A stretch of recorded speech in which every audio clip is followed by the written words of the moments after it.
Tokyo, the biggest city in the world. Home to 30 million people. A jumble of concrete and glass, the buildings crammed together so tightly there's often barely room to squeeze between them. Down here at street level, the problem is even clearer. If I stretch my arms out here, I can almost touch the buildings on either side of the street. Now, that's not a problem when you're putting them up, but it's much more of a problem when you want to bring them down. This is the normal way of bringing down old high-rises. It's tricky and dirty, and it doesn't always go quite as it should. So in Japan, they've come up with something better. That building behind me there is Tokyo's famous Akasaka Grand Prince Hotel. It looks pretty much like any other 1980s glass skyscraper, except when you see what's happened to it in the last few months.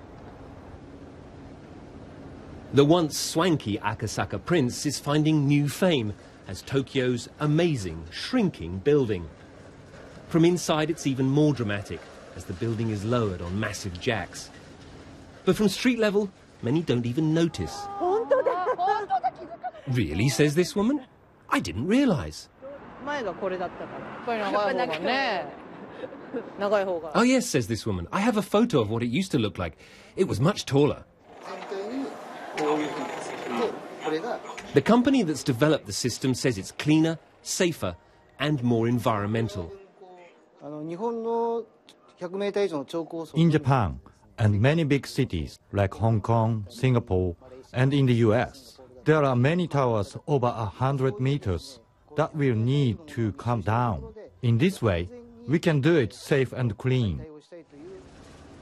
For 100 years, we've got used to seeing skyscrapers growing higher and higher. Don't be surprised if you now start seeing some going the other way too. Rupert Wingfield-Hayes, BBC News in Tokyo.